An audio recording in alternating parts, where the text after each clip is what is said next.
Peter Curtin, infamously known as the Vampire of Dorf, stood at the precipice of his fate, revealing a haunting obsession with blood even as he awaited execution. His chilling question about whether he could hear his own blood sends shivers down our spines, showcasing a mindset that is both unsettling and deeply disturbing. Moving forward, we meet Richard Ramirez, a notorious serial killer who met his sentencing with a jarring dismissal.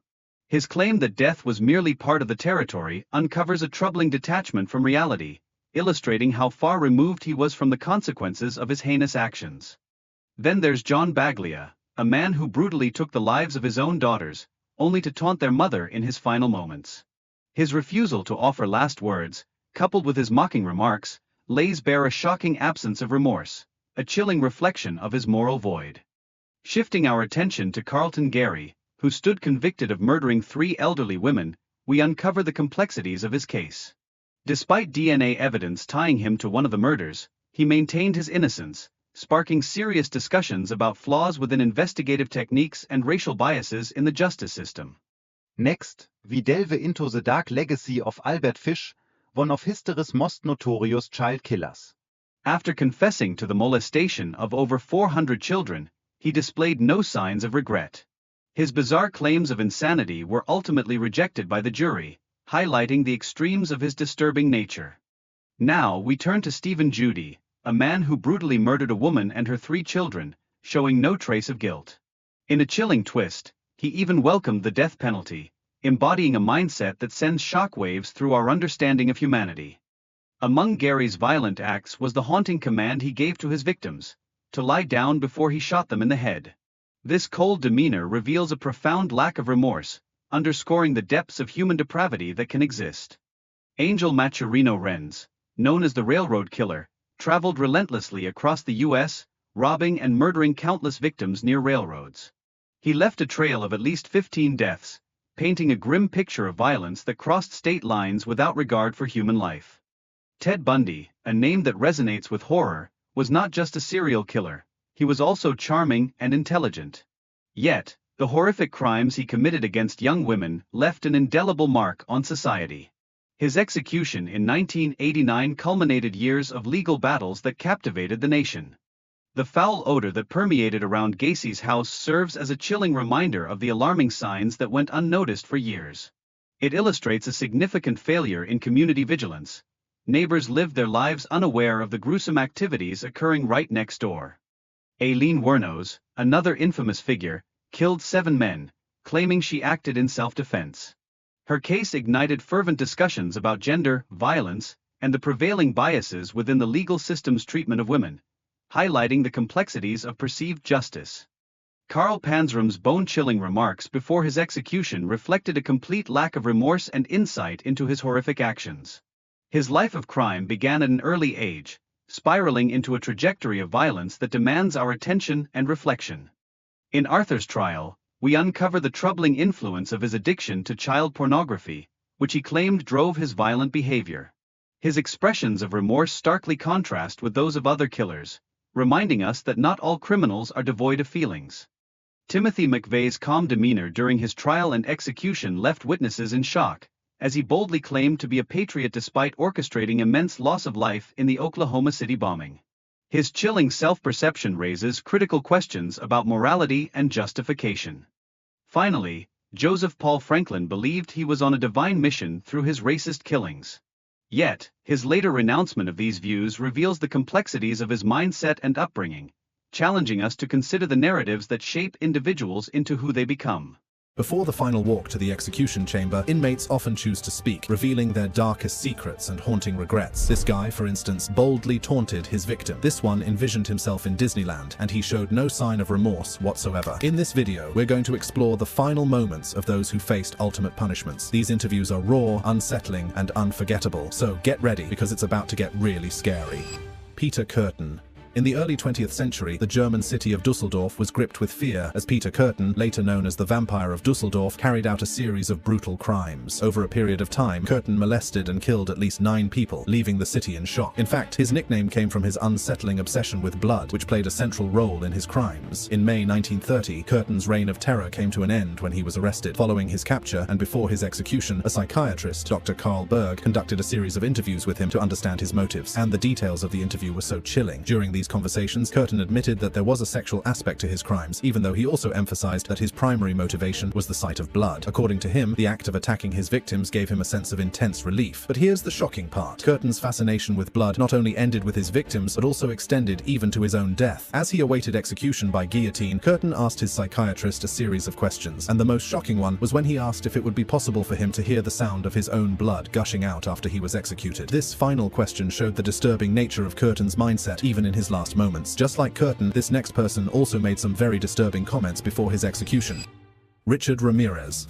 Richard Ramirez was an American serial killer who murdered at least 14 people and was convicted of attempting to murder 5 others. He also committed at least 30 violent crimes that often included rape and torture, mostly during the spring and summer of 1985. After his arrest in August of that year, Ramirez was sentenced to death at the conclusion of his trial in 1989. But before leaving the courtroom, he made a very shocking comment. Ramirez claimed that there was no big deal in his sentencing, adding that death always comes with the territory. He also claimed that he would see his executioners in Disneyland. What makes this particularly chilling is the fact that Ramirez was convicted of several heinous crimes, which meant that his conviction would likely be brutal. But despite having such a fate ahead of him, he remained unbothered, so unbothered and convinced that he was going to have some fun time in the afterlife. Ramirez was formally sentenced to death by the gas chamber on November 7, 1989, and was sent to San Quentin prison in California to spend the remainder of his days. While Ramirez only made these scary comments in court, this next person went further to taunt his victim, John Battaglia. In 2002, 62-year-old Battaglia was sentenced to death for fatally shooting his 2 daughters while their mother listened on the phone. Battaglia killed his daughters while they were at his house for dinner in May 2001. This happened after he learned that there was a warrant out for his arrest after he harassed their mother and his ex-wife, Mary Jean Pearl. Before killing his daughters, Battaglia got Pearl on the phone and had his oldest daughter ask her why she wanted him to go to jail. This question was eventually followed by gunshots that were heard over the phone, and days later, the police discovered the bodies of Mary Faith and her 6-year-old sister, Liberty, in Battaglia's apartment with multiple gunshot wounds. According to reports, it took 4 officers to restrain Battaglia when he was later found at a tattoo parlor. It's said that at the time of his arrest, he had freshly inked tattoos on his body, representing his daughters. Battaglia was later taken to court, and the girl's mother testified that she found a message from Battaglia the next day on their answering machine, wishing the girls good night and calling them brave girls. Although Battaglia's lawyers filed an appeal and argued that he was mentally incompetent for execution, in the end, the US Supreme Court issued a denial and confirmed his execution. Shockingly, before his long-expected end, Battaglia did something very surprising. When he was asked if he had any last words, Battaglia clearly said no, but he didn't stop there. He also went further to taunt his ex-wife and the mother of his murdered children, who stood behind a glass pane watching the execution. While Battaglia admitted to his crimes, this next person took a different approach.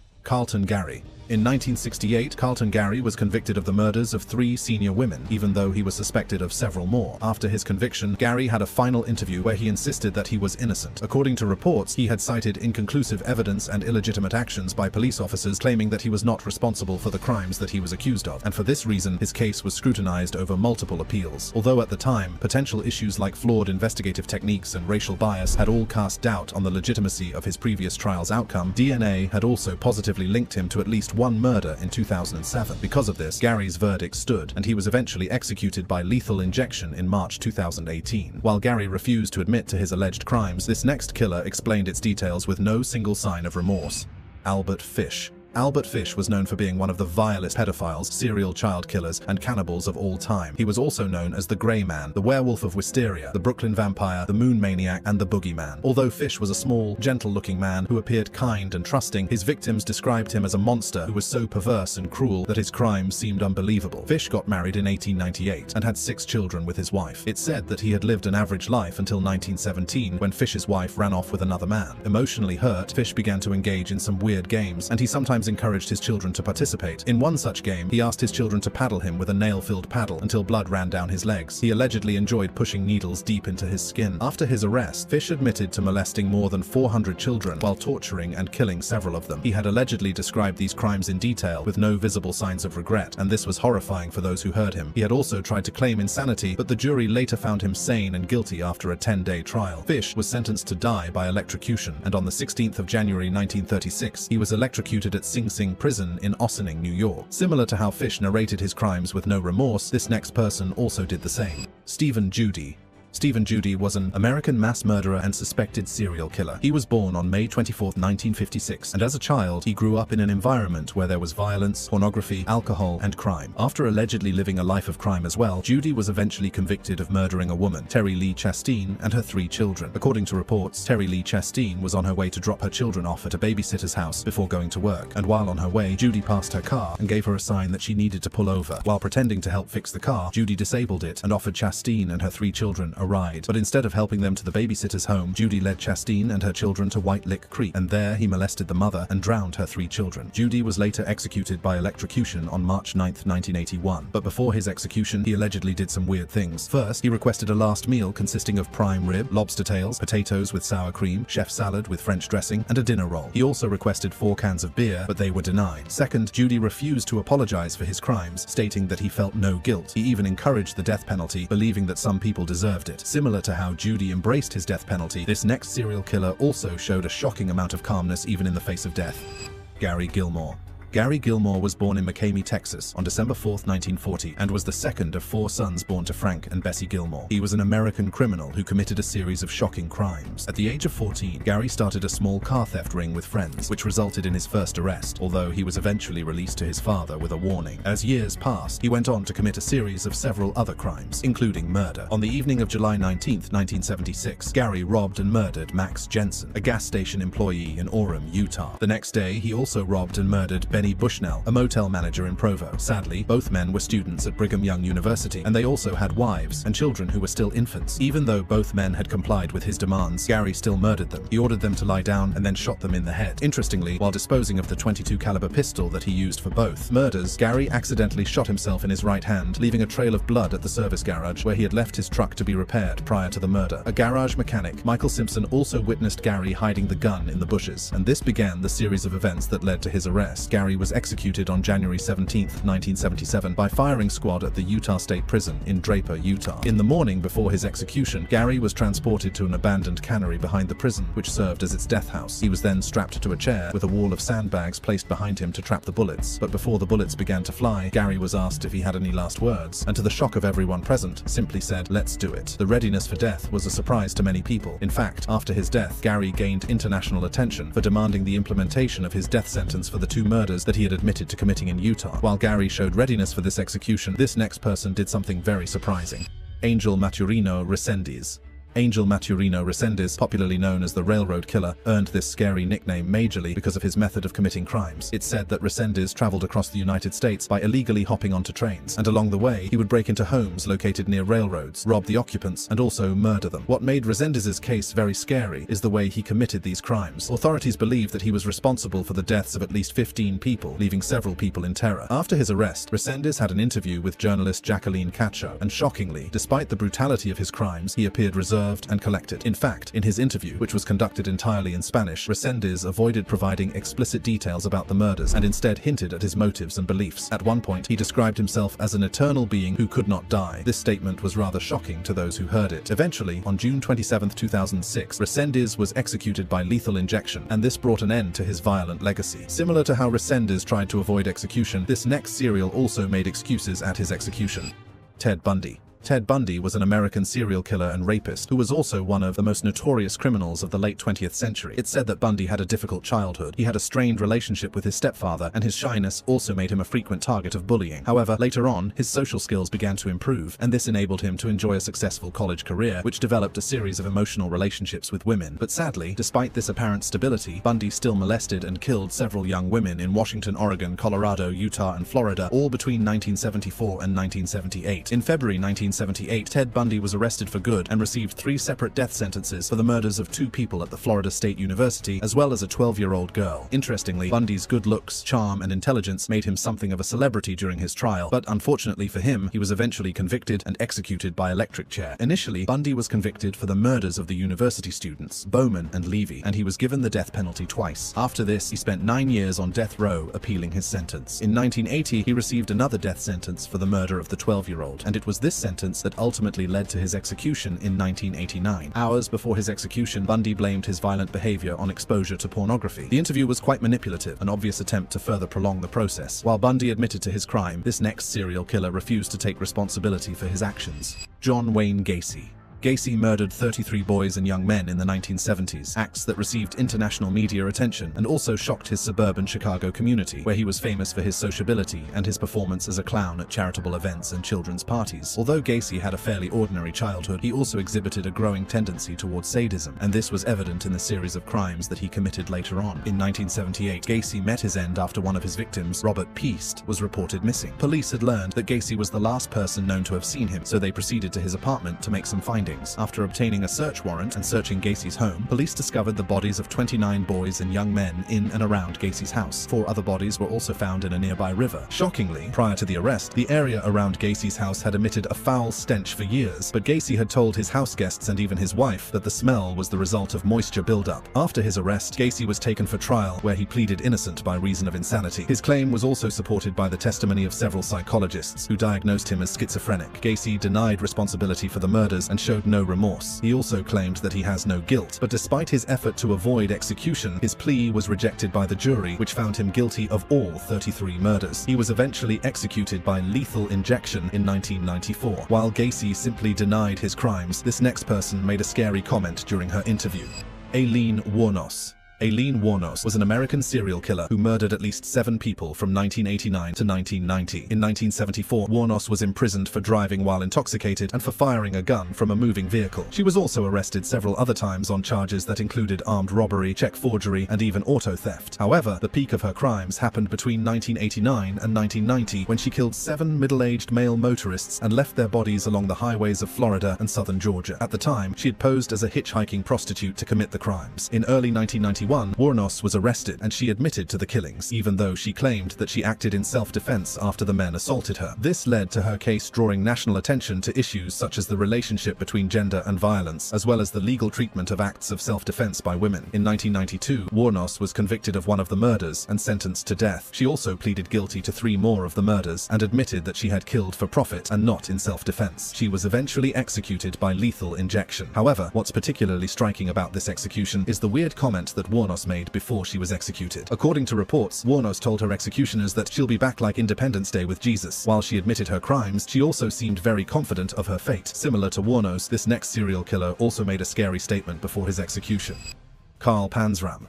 Carl Panzram was born in Minnesota in 1891 to Johann and Lizzie Panzram, who were Prussian immigrants. His parents owned a desolate farm and later had 5 more sons and a daughter, all of whom grew up to become farmers. However, while Carl's siblings took up the farming profession, he chose a different path. At the age of 7, Carl's father abandoned the family, and this caused him to be delinquent. When he was 8, Carl was arrested for being drunk and disorderly. He also went on to commit burglaries, breaking into people's homes and stealing a number of valuables. In the later part of his life, Carl became a serial killer, spree killer, mass murderer, and rapist.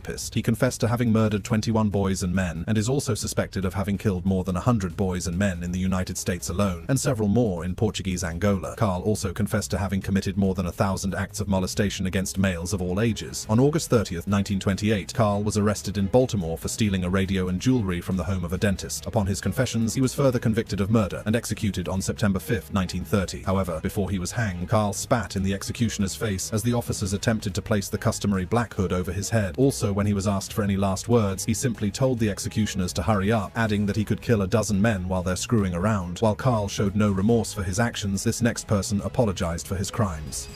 Arthur Gary Bishop.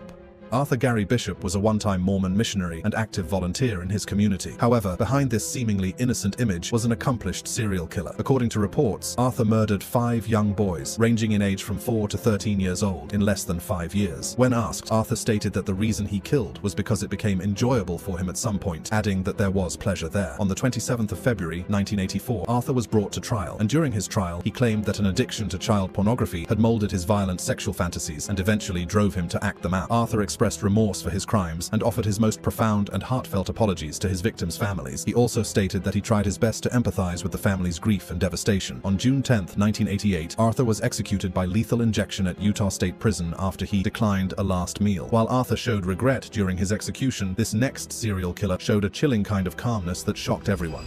Timothy McVeigh. Timothy McVeigh was an American domestic terrorist who carried out the Oklahoma City bombing, an explosion that killed 168 people, earning the title of deadliest terrorist incident on U.S. soil until 2001. On April 19, 1995, around 9 a.m., the said bomb went off at the Alfred P. Murrah Federal Building in Oklahoma City. According to reports, the bomb tore off the front of the building, killing 168 people and injuring more than 500. About an hour after this incident, Timothy, who was driving a getaway car, was pulled over by an Oklahoma State police officer for a license plate violation. When the officer discovered that he was illegally carrying a concealed handgun, Timothy was arrested and held in jail, pending a trial on the gun charge. Sadly, that was the beginning of his end. While he was in custody, Timothy was identified as John Doe, the primary suspect in the Oklahoma City bombing. He was interrogated, and 2 days later after the bombing, Timothy was taken into federal custody and indicted in August 1995. He was also sentenced to death on June 13, 1997. However, before his execution, Timothy described himself as a patriot and showed no regret for his actions. This calm reaction during the interview was deeply unsettling for the people who witnessed it. Similar to how Timothy remained calm during his execution, this next person also reacted the same way. Scott Dozier. On April 18, 2002, Scott Dozier met Jeremiah Miller at a motel on the Las Vegas Strip. Scott had promised to help Miller buy ephedrine, and the latter had brought $12,000 in cash for that purpose. However, upon Miller's arrival at the motel, Scott allegedly killed him, sawed his body into multiple pieces, stuffed it into a suitcase, and disposed of it near an apartment complex in western Las Vegas. But unfortunately for him, things took a drastic turn after the suitcase was discovered by a worker the following week. Scott was arrested on June 25, 2002, and during the investigation, it was revealed that he went on a spending spree after he had allegedly stolen $12,000 from Miller. Scott also lied to his friends, telling them that he'd won the cash at a casino. While Miller's murder was still being investigated, Scott was also connected to the murder of Jason Green, whose decomposed remains were found in the desert north of Phoenix. It was reported that Scott had shot Green at a trailer in Arizona because Green threatened to expose his methamphetamine operation. When Scott was to be convicted, he spoke casually about his lethal injections, making them seem like nothing. In fact, on October 31, 2016, Scott voluntarily waived his appeals and wrote a letter to the district judge asking for his execution to be expedited. However, before this could happen, Scott was found dead in his death row prison on January 5, 2019. It was said that he had hanged himself from a bedsheet attached to an air vent in the cell. While Scott admitted that his actions were wrong, this next serial killer had an almost unbelievable mindset about his actions. Joseph Paul Franklin. Franklin was a notorious serial killer and white supremacist who is believed to have been responsible for at least 20 murders. For much of his life, Franklin roamed the East Coast, seeking chances to cleanse the world of people whom he considered inferior, especially black and Jewish people. It was reported that his primary source of financial support had been bank robberies. He also supplemented his income from criminal acts with paid blood bank donations, which eventually led to his subsequent capture by the FBI. In his interrogation, Franklin confessed to the attempted murders of Larry Flint in 1978 and Vernon Jordan in 1980. Although both victims survived their injuries, Flint was left permanently paralyzed from the waist down. At the time of the murders and execution, Franklin genuinely believed that he was doing the will of God. However, after spending some time in prison, he revealed in an interview that he had renounced his racist views. Franklin stated that his motivation had been illogical, adding that it was partly a consequence of an abusive upbringing. He also said he had interacted with black people in prison, adding they were people just like himself. Franklin was eventually convicted and executed in Missouri on November 20, 2013. Many of these serial killers had terrorized their communities for years, but their deadly impacts didn't just end after they got arrested. It was also felt right before the end of their lives. While there were those who admitted their faults and apologized, there were others who believed they were simply doing the right thing. But what are your thoughts on these chilling interviews? Let me know in the comments section. And if you'd like to see more videos like this, then go ahead and click on this next card on your screen.